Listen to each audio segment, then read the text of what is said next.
큰 은혜가 될 것이라 여겨집니다. 제가 그 신학대학원 다닐 적에 점수를 잘 받는 그런 사람이 있습니다. 공부를 잘하고 많이 하는 사람이 점수를 잘 받는 것이 아니라 점수를 받을 줄 아는 사람이 점수를 잘 받더라고요.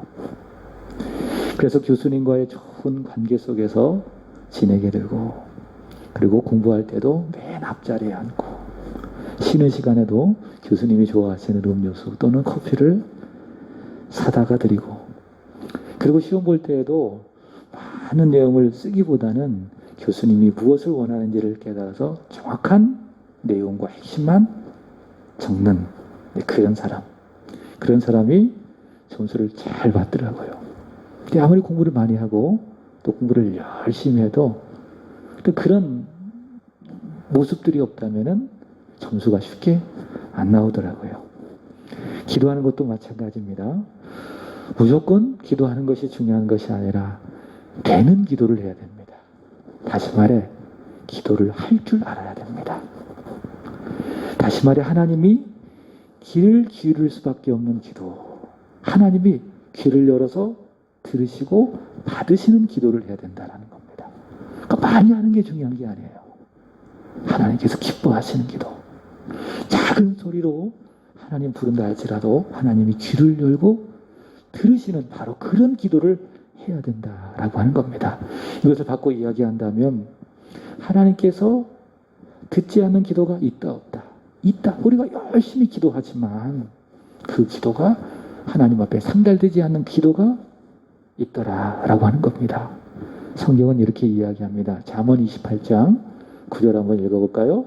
시작. 사람의 귀를 돌려 율법을 듣지 아니하면 그의 기도도 가증하니라. 우리가 열심히 기도하지만 율법 하나님의 말씀을 듣지 않고 기도한다면 그 기도가 하나님 앞에 가증하다.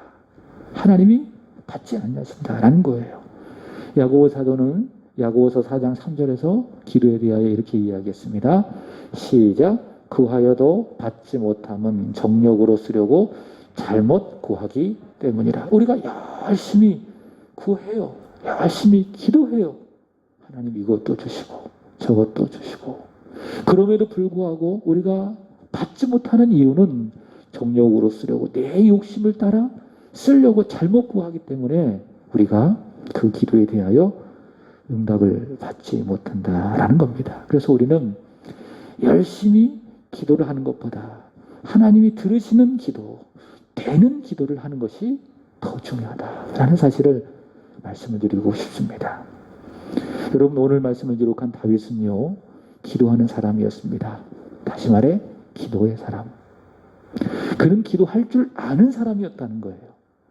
기도가 뭔지를 알고 되는 기도, 기도할 줄 아는 사람이었다. 하나님은 나에게 무엇을 원하시고 나는 하나님 앞에서 무엇을 구해야 응답을 받을 수 있을지 정확하게 알고 기도했던 사람이 누구지요? 다윗입니다. 그래서 다윗은 기도의 사람이라고 할 수 있습니다. 그리고 그가 그렇게 기도한 모든 내용들이 다 시편에 기록된 것이죠. 그래서 우리가 기도는 해야 되는데 내가 뭘 기도해야 될까? 무엇을 구해야 될까? 이렇게 쉽게 떠오르지 않을 때에 첫 번째 여러분이 생각해야 될 게 무엇인가 하면 주님께서 가르쳐 주신 기도, 주기도문의 내용을 따라 여러분이 기도하면 완벽한 기도. 그리고 두 번째로 다윗의 기도를 생각해 보는 겁니다.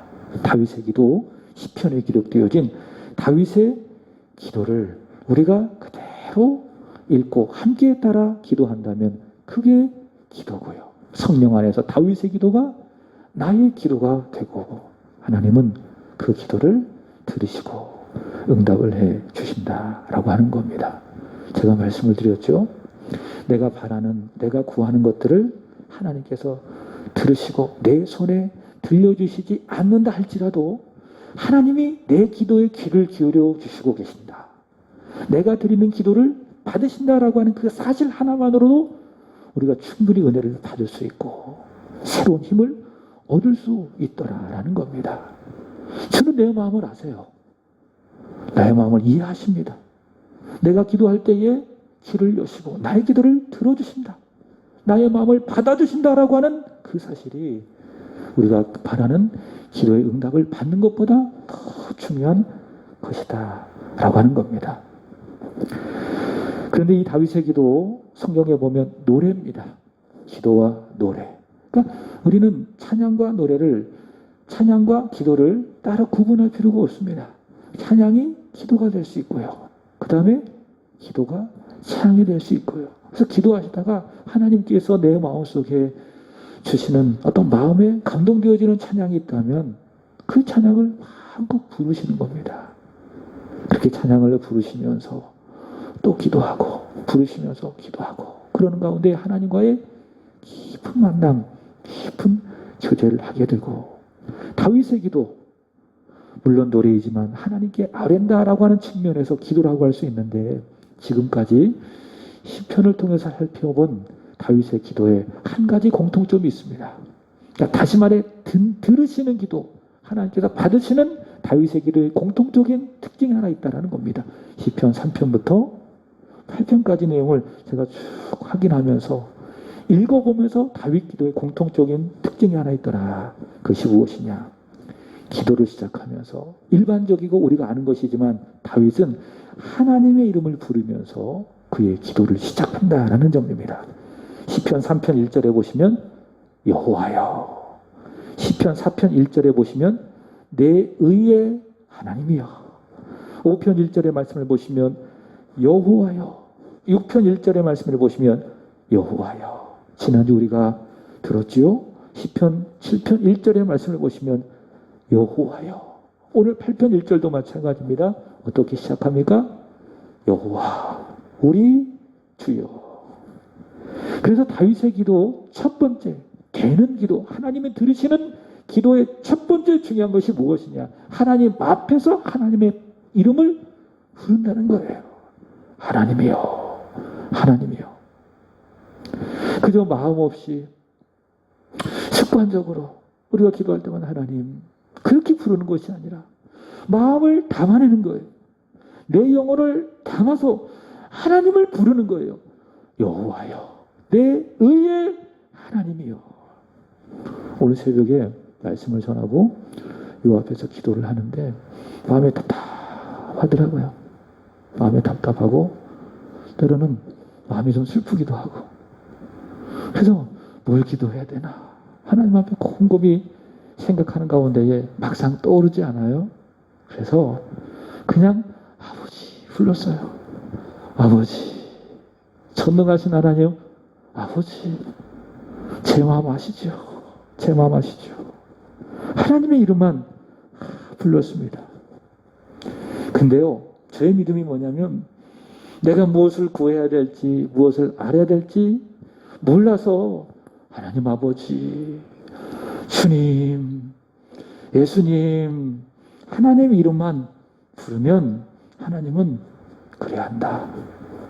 네가 구하지 않아도, 네가 구구절절 다 아뢰지 않아도 나는 너의 마음을 안다. 하나님께서 그렇게 저에게 말씀하는 것 같아요. 그래서 여러분 무엇을 기도해야 되고 무엇을 알아야 될지 잘 모르잖아요. 그러면 아버지 계속 부르는 거예요. 그럼 아버지는 안다. 네 아픈 마음을 안다. 너희 고민되어지는 마음, 네가 두려워하는 그 마음을 나는 다 안다. 하나님 그렇게 우리에게 다가오셔서 우리에게 위로해 주시는 겁니다. 다윗은 그 하나님을 알기 때문에 그의 기도를 시작하며 부르는 겁니다. 1절 여호와 우리 주여. 믿음의 마음을 가지고 다윗은 그렇게 부르게 되는 겁니다. 오늘 읽은 시편 8편 부제를 보면 이렇게 이야기합니다. 누구의 시? 다윗의 시로 인도자를 따라 깃딧에 맞춘 노래라고 이야기하는데 깃딧이라고 하는 말을 정확하게 이해할 수 없습니다. 추측할 뿐인데 아마 반주용 악기일 것이다. 아니면 특정 음악의 리듬일 것이다. 라고 추측할 뿐 정확한 의미는 알 수가 없습니다. 여러분 다윗이 언제 어떤 배경에서 이 시를 지었는지 우리는 알 수가 없습니다. 앞서 다윗이 3편, 4편, 5편, 6편에는 압살롬의 반역으로 인해서 다윗이 어려움을 당할 때나 사울의 핍박을 통해서 고통을 당할 때에 지었던 시다라는 것을 우리는 그 내용을 통해서 또 알 수가 있겠지만, 그러나 오늘 시편 8편은 어떤 배경에서 다윗이 이 시편을 지었는지 정확하게 알 수가 없습니다. 그렇지만 그가 왕으로 기름 부음을 받기 전에 그의 신분이 뭐였습니까? 목동이었습니다. 양을 치는 목동이었습니다. 여러분, 목동은요, 목자는요, 밤과 낮이 없어요. 낮에는 뭐 해야 돼요? 자기에게 주어진 그 양들을 잘 돌봐야 돼요. 그래서 양들을 먹이기 위해서 푸른 초장, 맑은 물가로 인도하고 거기서 물을 먹게 하고 꿀을 먹게 해서 양들을 배부르게 하는 것이 목동의 역할입니다. 그럼 밤에는 뭐 하냐? 우리에 가둬놓고 퇴근해요? 그렇지 않아요. 밤에도 우리에다 이렇게 잘 보호해놓고 혹시 밤사이에 일이나 짐승들이 와서 양을 겁탈하지 않을까? 양을 해치지 않을까? 노심초사하면서 양들을 눈을 뜨고 밤에도 지키는 겁니다. 여러분, 그게 목사예요. 그래서 목사에게는 밤과 낮이 없어요. 낮에도 성도들이 어떤 삶에 문제가 있는지 늘 위에 있지만은 저 생각하는 거예요. 오늘 하루도 우리 사랑하는 성도들 각자 삶의 환경 속에서 모든 주어진 일을 잘 감당하게 하여 주옵소서. 제가 퇴근에서도 마찬가지예요. 그래서 여러분, 저에게 언제든지 전화하세요. 그건 제가 밤에도 뛰어갈 수 있는 마음의 준비가 되어 있는 사람입니다. 한밤중에도 여러분의 삶 속에 어려움과 곤고함이 있다면, 기도하고 싶은, 또 기도 받고 싶은 그런 마음이 있다면 언제든지 전화하세요. 저는 그런 마음을 갖고 있습니다. 밤과 낮이 없는 거예요. 저는 언제든지 우리 성도들이 필요하면 달려갈 수 있는 마음의 자세를 가지고 있습니다. 그게 목자예요. 다윗이 그랬다. 다윗은 낮에는 양을 이끌고 푸른 초장으로 가면서, 그리고 밤에는 양들이 짐승들에 의하여 죽지 않을까 양들을 지키고, 그래서 낮에 양들을 푸른 초장으로 이끌어가면서 푸른 하늘을 보지 않겠습니까? 푸른 하늘을 바라보고 하늘의 새를 바라보았을 것이고, 또 하나님께서 이 땅에 만들어 놓으신 푸른 생물들을 바라보았을 것이고, 그리고 밤에는 어떻게 했을까요? 저 어두운 밤 달빛을 바라보며 그 달빛 속에 있는 초롱초롱한 별빛들을 보았을 것이고, 오늘도 교회 오면서 달이 환하게 보이는 거예요. 제가 하영이한테 그랬어요. 봐, 하나님이 넷째 날 창조하신 두 광명체 중에 하나가 바로 저 달이다. 제가 그렇게 이야기를 했습니다. 왜냐하면 요즘에 창세기 말씀을 새벽마다 전하고 있거든요. 달은 언제 창조했다고요? 넷째 날.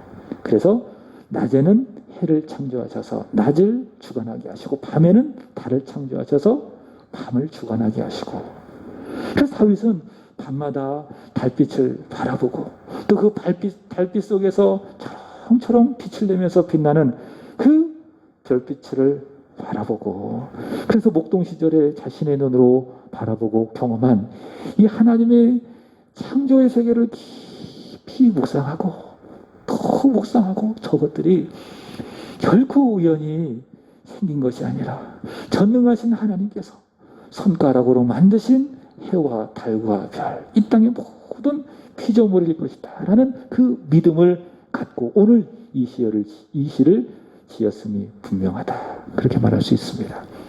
자, 여호와의 이름이 오늘 다윗은 말합니다. 온 세상에 창조하신 여호와의 이름이 온 땅에 가득합니다. 이렇게 고백합니다. 우리 1절 함께 읽겠습니다. 시작. 여호와 우리 주여, 주의 이름이 온 땅에 어찌 그리 아름다운지요, 주의 영광이 하늘을 덮었나이다. 여러분, 이름이라는 건 뭐죠? 하나님 자신을 말하는 겁니다. 그래서 김은기라고 하는 이름은 제 자신을 말하는 게 이름이에요. 하나님도 마찬가지예요. 이름은 뭐냐? 하나님 자신을 의미하는 것이 이름이에요. 그래서 이름에는 하나님의 모든 것이 다 담겨져 있습니다. 그래서 사도행전 4장의 말씀을 보시면은 4장의 말씀을 보시면 베드로가 나사렛 예수 그리스도의 이름으로 안진뱅이를 일으켰어요. 3장, 4장에 그런 내용이 나와 있는데 어떻게 일으켰느냐? 나사렛 주 예수 그리스도의 이름으로 그 안진뱅이를 일으킨 거예요. 그러니까 이름 속에는 예수 그리스도의 모든 것들이 다 담겨 있는 겁니다. 예수님께서 나를 위해서 이 세상에 오셨다. 그리고 십자가에서 죽으셨다. 그리고 부활하셨다. 복음의 모든 내용들이 예수의 이름 안에 있는 것이고, 그래서 베드로가 말하는 거예요. 누구든지 주의 이름을 뭐하면 부르면 그리고 말미암아 구원을 받으리라. 이름 속에 예수의 모든 것이 있기 때문에 예수님 부르기만 하면, 하나님의 아들 예수님, 나의 주, 나의 그리스도, 나의 하나님 부르기만 하면 우리는 그로 말미암아 구원을 받게 된다. 하나님도 마찬가지예요. 이름에 하나님의 모든 것이 다 있다. 출애굽기 3장 14절에 말씀하신 것처럼 스스로 존재하시는 그 하나님을 계시하는 것이 무엇이냐? 그것이 바로 하나님의 이름. 근데 그 주의 이름이 오늘 다윗은 말하기를 온 땅에 있고, 주님의 이름이 온 땅에 있고, 그 이름이 얼마나 아름다운지요. 주의 이름의 영광이 온 하늘을 덮고 있습니다. 다윗은 찬양을 하고 있습니다. 하나님은 볼 수 없지만 하나님께서 만들어 놓으신 모든 피조물들, 하늘의 해와 새와 밤의 달과 별, 이 땅에 보여지는 모든 피조물들을 다 보면서 하나님의 이름을 느낄 수 있고 온 땅에 충만한 하나님의 영광을 나는 볼 수 있다라고 하는 것이죠. 3절 보십시오. 3절 시작. 주의 손가락으로 만드신 주의 하늘과 주께서 베풀어 주신 달과 별들을 내가 보니. 말씀을 드렸죠. 목동 시절에 다윗은 양을 치면서 푸른 하늘을 보았습니다. 나는 새를 바라보면서 하나님을 찬양하는 겁니다. 저 새는 우연히 생긴 것이 아니라 주님의 손가락으로 만드신 피조물들이다. 밤에도 마찬가지예요. 양들을 지키면서 행여나 이리떼들에 의하여 내 양들이 행여나 다치지 않을까 노심초사하면서 밤의 별들을 바라보며 하나님을 찬양하는 겁니다. 주께서 손가락으로 만들어 두신 저 달들과 별들을 내가 보고 있습니다.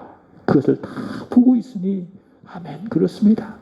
하나님의 이름이, 하나님의 영광이 지금 온 땅에 충만합니다. 나는 지금 온 땅에 충만한 하나님의 영광 가운데 낮이든지 밤이든지 살고 있습니다. 그리고 다윗은 그렇게 고백을 하고 있습니다. 시편 19편 1절은 이렇게 이야기합니다.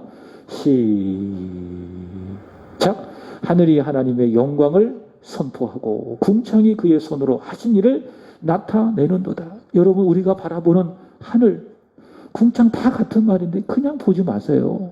아, 하늘이구나, 궁창이구나, 그렇게 보지 마세요. 우리는 믿음의 눈으로 바라보아야 돼요. 성경의 시각으로 바라보아야 돼요. 누가 만드셨습니까? 하나님이 그의 손가락으로 만드셨어요. 하나님의 이름과 하나님의 영광을 나타내는 것들이에요. 그게 뭐예요? 그게 하늘이에요. 하늘. 그래서 우리는 이렇게 말해야 돼요. 하늘이 하나님의 영광을 선포하고 있구나. 궁창이 그가 손으로 하신 모든 일들을 나타내고 있구나. 우리는 그렇게 고백하고 알아야 되는 겁니다. 우리는 하나님의 임재를, 하나님의 창조물을 통해서 믿고 보아야 합니다. 로마서 1장 20절 읽어보겠습니다. 시작. 창세로부터 그의 보이지 아니하는 것들 곧 그의 영원하신 능력과 신성이 그가 만드신 만물에 분명히 보여 알려졌나니 그러므로 그들이 핑계하지 못할지니라. 하나님 없어, 하나님 살아계시지 않아, 이렇게 할 수 없다는 거예요. 왜? 하나님께서 만드신 모든 만물 가운데에 하나님의 능력과, 영원하신 하나님의 능력과 그분의 신성이 분명히 보여져 알려졌기 때문에. 그래서 이 세계를 살아가는 우리 모든 사람들은 하나님 없어, 하나님 존재하잖아, 그렇게 말할 수 없다. 왜? 하나님이 만드신 모든 피조 세계가 하나님의 영원하신 능력과 그분의 신성을 나타내어 보여주고 있기 때문에. 제가 얼마 전에 노예 처리할 일이 있어서 가까운 데서 목회하시는 그 목사님께 찾아갔습니다. 제 아내와 함께 같이 갔는데 그 전에는 잘 몰랐는데 이제 교회에서 오랫동안 이렇게 사역을 하고 또 목회를 하다가 보니까는 교회만 딱 들어가면 이 목사님의 목회 스타일이 어떤지는 이제 어느 정도 감이 와요. 목사님의 스타일이 이렇구나. 교회를 보면 딱 알 수가 있습니다. 근데 이제 그 목사님이 어떻게 목회를 하는지 딱 교회 들어가자마자 대본에 알 수 있겠더라고요. 어떤 스타일이냐. 교회 딱 들어가니까는 일단 붙여진 게 너무 많아. 여기도 붙여있고 막 저기도 막 붙여있고 포스터도 붙여있고 현수막도 막 붙여져 있고 그리고 여기저기 막 널브러진 것들이 너무 많은 거예요. 그래서 그 목사님의 어떤 스타일이 어느 정도 읽혀지더라고요. 좋게 말한다면 다양하구나. 매우 다채롭구나. 이렇게 생각할 수 있을 것이고 조금 나쁘게 말한다면 정신없구나. 이렇게 느껴지더라고요. 근데 그 목사님이 말씀하시는 것도 마찬가지예요. 제 이야기를 들으려고 하지 않아요. 당신 얘기만 계속 이야기하는 거예요. 처음부터 끝까지 그 목사 혼자 다 이야기하고 같이 식사를 하는데 식사도 제대로 하지 못하면서 당신 얘기하면 계속 얘기하더라고요. 정신이 없더라고요. 그런 스타일이 어떤 자신의 성격과 자신의 스타일이 다 교회와 목회에 반영이 되는 겁니다. 그래서 우리 교회 딱 들어오면은 깨끗하게 좀 정리한 것을 저는 좋아해요. 그래서 막 여기저기 막 널브러져 있는 거 별로 좋아하지 않고 그래서 뭐 하나 삐뚤어져 있으면은 꼭 바로 잡아야 되고 어쩌면 그게 제 성격인지도 몰라요. 정리해야 되고 깨끗해야 되고 다 그 목사님의 어떤 성격과 스타일이 다 교회와 그 목회 속에 다 반영이 되는 겁니다. 우리가 사는 세상도 마찬가지입니다. 세상은요 우연히 생겨서 발전하는 것이 아니라 전능하신 하나님에 의해서 무에서 유로 창조되었습니다. 그래서 모든 세상은 하나님의 피조물이기 때문에 그 피조물들은 하나님이 어떤 분이신지를 나타내는 계시의 통로라는 거예요. 그래서 피조물들을 보면 세상 사람들은 그냥 있구나 그렇게 우리가 생각하지만은 그렇지 않다. 그 모든 피조물들은 하나님이 어떤 분인지 하나님의 살아계심을 보여주는 우리에게 알려주는 계시의 통로이다라는 겁니다. 그래서 다윗은 낮에 양들을 치고 밤에 이 양들을 지키면서 하나님께서 만드신 모든 피조 세계 속에서 하나님을 느끼는 거예요. 하나님을 보는 거예요. 여호와 우리 주여 주의 이름이 온 땅에 어찌 그리 충만한지요. 주의 영광이 충만합니다. 주의 영광이 온 하늘을 덮고 있습니다. 하나님 되심을 찬송하고 있습니다. 2절 보시면은 그 아름다운 이름과 그의 영광이 얼마나 충만한지 제대로 사례를 분별하지 못하는 어린아이들이나 심지어 이제 막 태어난 젖먹이들조차도 창조주 하나님과 그의 이름과 그의 영광을 찬양한다라는 겁니다. 여러분 아침이 되었습니다. 그리고 저녁이 되어 하루가 갔어요. 오늘도 그렇지 않겠습니까? 오전 9시 반에 교회에 모여가지고 김장하는 곳에 가서 하루 제대로 쉬지도 못하고 계속 무 갈고 계속 일을 했어요. 또 각자의 삶 속에서 공부도 하고 또 열심히 내 미래를 준비하고 아침에 와서 또 저녁이 가서 하루가 마감이 됐습니다. 그렇게 하루가 지나가서 일주일이 지나가고 또 일주일이 4번이 되어서 달이 지나가고 또 그 달이 12달이 되어서 해가 지나가고 봄이 왔으니 여름이 오고 여름이 왔으니 가을이 오고 가을이 왔으니 겨울이 오고 이런 모든 일들 하나하나 이 모든 일들은 우연이 아니다. 뭐냐? 하나님은 살아계신다. 하나님은 살아 역사하신다. 하나님의 이름과 그분의 영광은 온 땅에 충만하다라고 하는 그 계시의 증거로 여러분이 바라보아야 된다는 겁니다. 그 여러분에게 묻고 싶어요. 여러분은 하루를 살아가면서 여러분의 인생을 살아가면서 여러분은 정말 하나님의 임재와 하나님의 살아계심을 느끼며 살아가고 있는가? 그분은 우리가 눈으로 볼 수 없어도 그가 만드신 모든 만물을 통해서 자기 자신을 환하게 우리에게 보여주셨음에도 불구하고 우리의 마음이 어두워지고 우리의 생각이 너무나도 우둔하여져서 하나님의 임재와 하나님의 살아계심을 못 느끼며 아니 알지 못하며 살아가는 것이 아닌가. 하나님의 살아계심을 우리가 믿음으로 말미암아 보고 느끼고 확인하고 경험하지 못하기 때문에 우린 죄에 대하여 매우 둔감하고 하나님 없이 내 고집대로 내 생각대로 살려고 하는 우리들의 죄성이 얼마나 우리의 삶 속에 많이 나타나고 있는가. 그런 우리에게 오늘의 말씀은 도전이 되는 겁니다. 다윗의 고백처럼 하나님 그렇습니다. 하나님께서 만드신 모든 피조물들 가운데 주의 손가락으로 만드신 저 하늘과 저 새와 달의 별들, 그것을 통해서 내가 하나님을 느낍니다. 하나님을 보기를 원합니다. 이렇게 우리는 기도하고 구해야 될 줄로 믿습니다. 4절부터 8절까지 말씀을 보시면 그가 만드신 온 세상과 피조물에 충만하신 하나님이 만드신 사람, 저와 여러분에 대하여 이야기하고 있습니다. 요즘 새벽마다 말씀을 드렸지만 창세기의 말씀을 전하고 있는데 1장은요. 첫째 날부터 여섯째 날까지의 창조의 내용을 기록하고 있습니다. 사람은요. 세상은요. 우연히 점이 하나 탁 생겨가지고 시간이 확 지나고 발전해가지고 오늘의 개체로 만들어진 게 아니에요. 이걸 뭐라고 이야기하는가? 진화론이라고 이야기하는데 진화론이 아니에요. 이론일 뿐이에요. 성경은 분명히 이야기하죠. 창세기 1장 1절 태초에 하나님이 천지를 창조하시니라. 완벽하게 하나님은 이 세상을 창조하셨다. 그게 성경의 말씀입니다. 우리는 그것을 믿어요. 그것을 사실이라고 우리는 믿고 있습니다. 근데 여섯째 날에 하나님께서 첫째 날부터 여섯째 날까지 모든 피조물들을 만드셨는데 그 피조물들을 다스릴 존재를 만들었습니다. 그게 누굽니까? 사람이에요. 사람을 만들었습니다. 그래서 사람의 모든 피조물들은요, 사람이 얼마나 존귀한지 그저 말씀으로만 만드셨어요. 하나님이 이르시되 그대로 되니 저녁이 되고 아침이 되니 하나님 보시기에 좋았더라. 그게 모든 피조물들입니다. 그러나 사람은 그렇게 하지 않으셨습니다. 사람은 어떻게 만드셨느냐? 말씀만으로 만들지 아니하시고 땅의 흙을 통하여 하나님의 형상을 따라 사람을 만드시고 그 코에 생기를 불어 넣으셔서 사람을 만들어 주셨습니다. 사람을 하나님께서 구별하신 거예요. 차별이 아니라고 이야기했죠. 차별과 구별을 잘 구분해야 됩니다. 그러니까 하나님에 대한 믿음이 없으면 나 차별한다. 목회할 때도 마찬가지예요. 목사님이 나 차별한다. 절대로 그렇지 않아요. 목사는 절대로 성도들을 차별하지 않아요. 그러나 목회를 더 잘하기 위해서, 교회를 더 잘 섬기기 위해서 구별할 수는 있다. 그 마음을 여러분이 아셔야 돼요. 하나님이 그렇다라는 거지요. 하나님 다른 피조물을 사람과 차별하지 아니하시고 구별하셨어요. 왜 구별하셨느냐?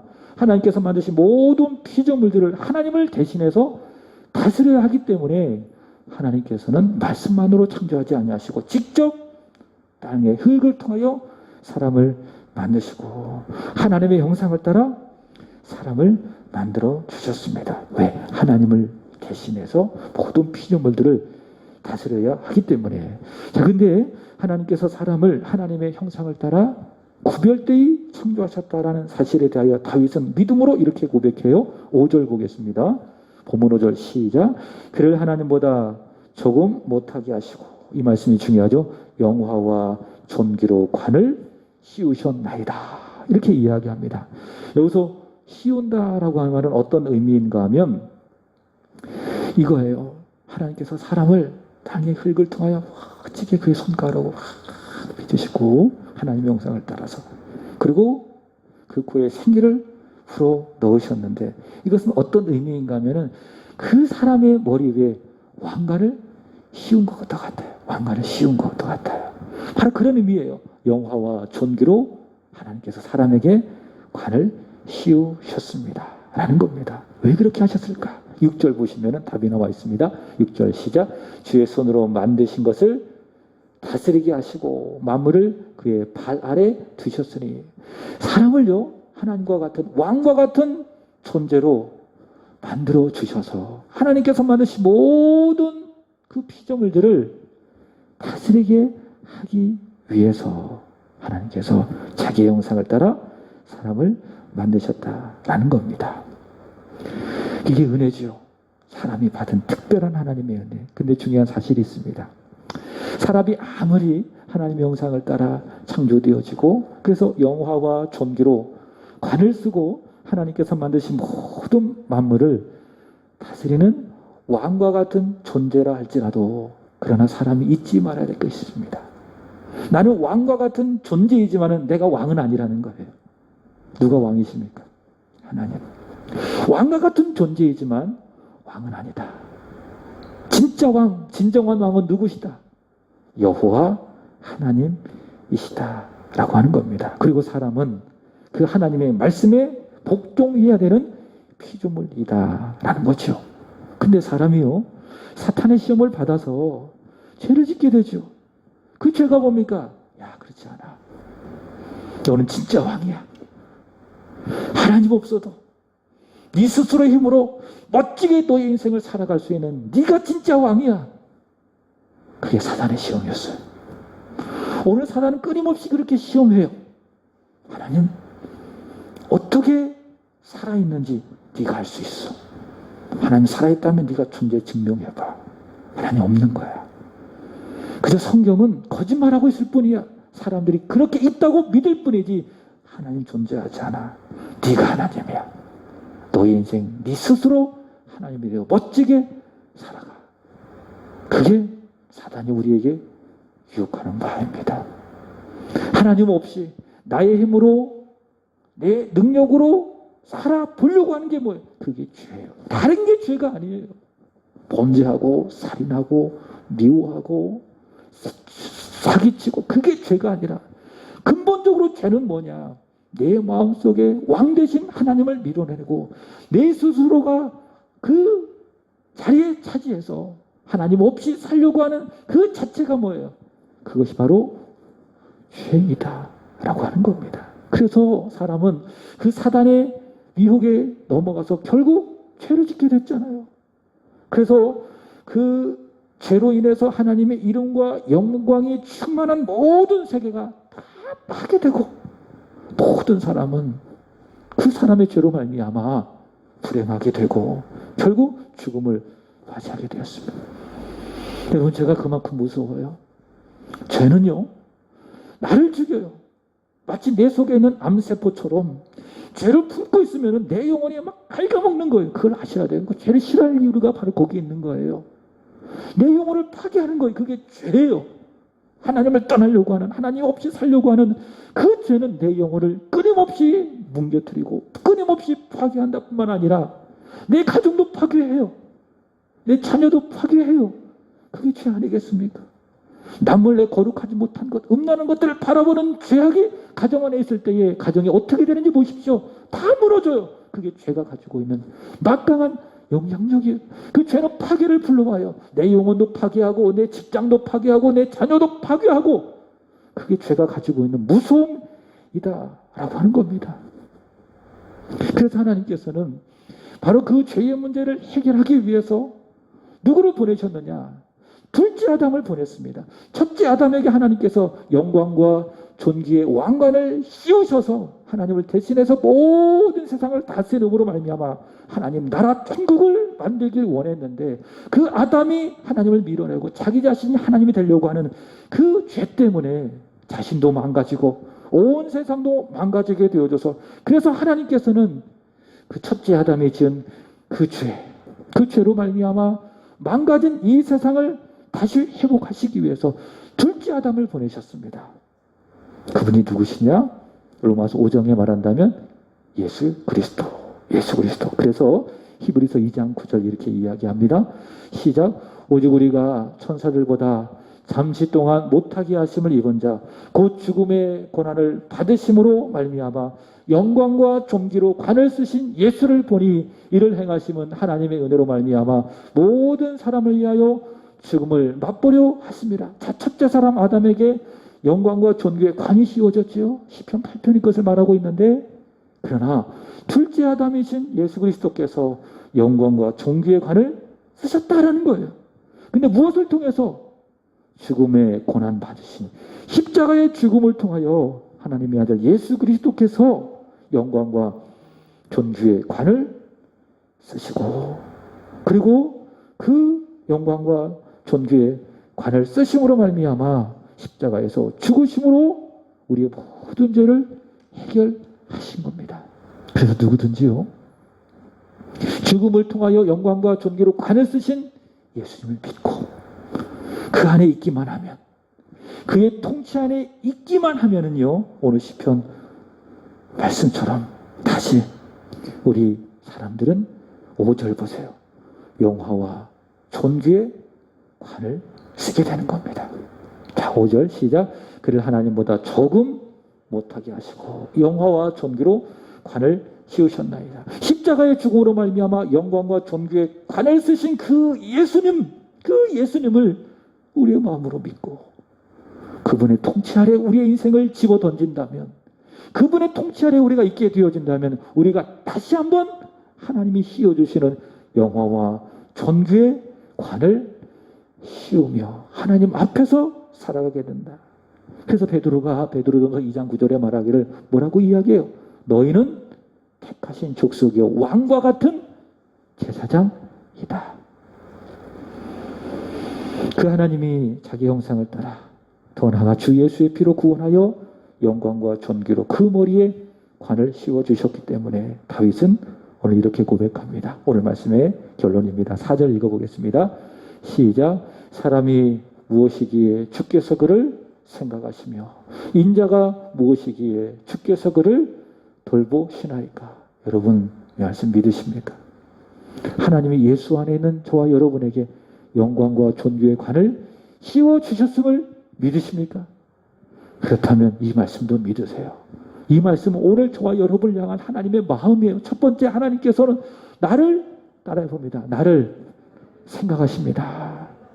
하나님께서 나를 생각해 주신대요. 여기서 생각한다는 말은 우리가 생각하는 영어로 think 이 정도가 아니에요. 어떤 의미인가 하면 원어적 의미는 항상 잊지 않고 항상 기억하신다라는 거예요.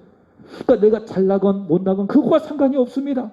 내가 건강하건 건강하지 못하건 그것과 상관이 없습니다. 내가 믿음이 좋건 믿음이 나쁘건 그것과 상관이 없습니다. 내가 많은 재물을 가졌건 없건 그것과 전혀 상관없이 하나님은 예수를 통해서 영광과 존귀와 관을 죽음을 통하여 쓰신 그 예수를 믿는 믿음으로 말미암아 나에게 영광과 존귀의 관을 또한 씌워주셨기 때문에 그거 하나 보시고 하나님께서는 나를 항상 잊지 않고 나를 항상 기억하여 주신다. 그게 뭐예요?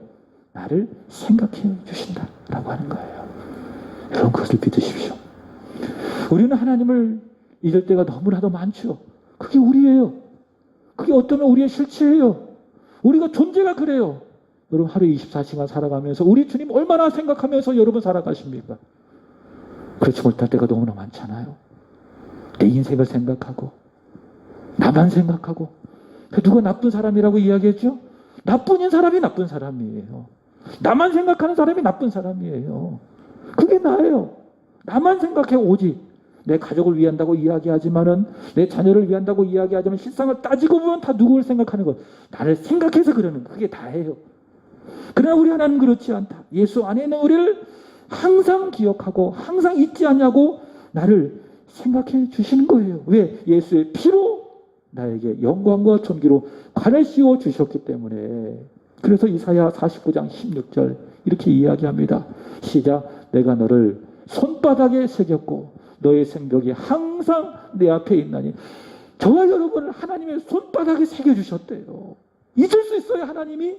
우리는 잊을 수 있어도 하나님은 나를 절대로 잊을 수 없는 거예요. 왜? 그의 손바닥에 예수의 피로 말미암아 저와 여러분을 새겨주셨기 때문에 하나님은 여러분을 항상 생각할 수밖에 없다. 내가 깨어있든 내가 자고 있건 내 인생을 하나님께서는 깊이 잊지 아니하시고 나를 생각해 주신다. 이게 얼마나 큰 은혜입니까? 얼마나 큰 복입니까? 두 번째로는 하나님 우리를 돌보아 주신다라는 겁니다. 원래 개혁성경에는 권고한다라는 말인데 개혁개정에는 돌보신다라고 이야기합니다. 이 말은 어떤 의미인가 하면 돌보신다라는 말은 어떤 의미인가 하면은 특별히 어려움이 있을 때에 또 힘겨운 일들이 있을 때에 하나님께서 우리를 돌보아 주신다. 4절 다시 보세요.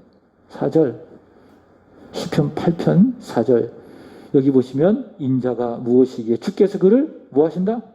돌보신다. 돌보신다라는 건 특별히 여러분의 인생 가운데에 어려움이 있을 때에 또 고민이 있을 때에 마음이 무너졌을 때에 우리의 인생이 경제적으로 또 많이 어려움이 있을 때에 관계적으로 많이 어려울 바로 그때에 하나님께서 나를 돌보신다라는 거예요. 그러니까 내가 잘 잘 때도 돌보지만 특별히 내 인생 가운데 어려움이 많을 그때에 하나님께서 나를 돌보아 주신다라고 하는 거예요. 여러분 믿으십니까? 그 증거가 뭔지 알아요? 예수님이에요. 예수님. 하나님이 나를 돌보아 주신다는 사실이 예수님이에요. 누가복음 7장 16절의 말씀을 보시면 예수님께서 죽은 청년을 살려주셨어요. 그랬더니 이스라엘 백성들이 가졌던 믿음이 있습니다. 그것이 무엇인가 하면 하나님께서 이스라엘 백성들을 돌보셨다. 그래서 하나님이 우리를 돌보신다는 증거가 뭐냐면 예수님이라는 거예요. 그래서 우리가 예수님을 바라보잖아요. 예수님을 믿잖아요. 그럼 뭘 믿느냐? 하나님 나를 돌보아 주신다. 특별히 내 인생 가운데에 어려움이 많을 때에, 고민이 많을 때에, 두려움이 많을 때에, 정말 고통스러울 때에 하나님은 나를 돌보아 주신다 라고 하는 겁니다. 여러분 실망하지 마세요. 낙심할 거 하나도 없어요. 하나님이 계시는데 왜 낙심해요? 하나님이 나를 그때 더 잘 돌보아 주시는 거예요. 그게 우리의 믿음이에요. 그게 우리가 어려움 속에서도 다시 일어나야 되는 우리의 영원한 소망인 줄로 믿습니다. 하나님은 예수를 믿는 믿음으로 말미암아 영광과 존귀로 관을 씌워준 우리를 잊지 아니하십니다. 늘 우리를 생각해 주십니다. 어려움 있을 때에 우리를 돌보아 주시는 하나님. 그 하나님의 이름이 온 땅에 충만하고 우리가 살아가고 있는 모든 영역에 그분의 이름과 그분의 영광이 충만하고 우리 교회 가운데에 충만하고 저희 마음 가운데 충만하고 그래서 우리는 다윗처럼 노래하는 거예요. 마지막 8절입니다. 시작. 여호와 우리 주여. 주의 이름이 9절. 여호와 우리 주여. 주의 이름이 온 땅에 어찌 그리 아름다운지요. 이런 노래, 이런 찬양이 늘 충만한 저 여러분의 삶, 복된 삶, 감격적인 삶이 되기를 예수 그리스도의 이름으로 축복합니다. 기도하겠습니다. 전능하신 하나님 감사합니다. 온 땅에 충만한 이름, 온 땅에 충만한 여호와의 영광 믿음으로 포기하여 주옵소서. 예수 안에 있는 우리에게 영광과 존귀로 관을 씌워주셔서 늘 우리를 잊지 아니하시고 생각해 주시는 여호와 우리 아버지 하나님, 특별히 인생이 어렵고 곤고할 때에 우리를 돌보아 주시는 여호와 하나님 은혜와 사랑을 진심으로 감사하며 감격하며 오늘 다윗처럼 여호와 우리 주여 주님의 이름이 온 땅에 그치 어찌 그리 아름다운지요. 마음껏 찬양하며 감사하며 기뻐하며 살아가는 우리의 삶이 되게 하여 주옵소서. 이후로도 기도하겠사오니 피곤한 우리의 몸과 마음 드려지는 기도와 찬양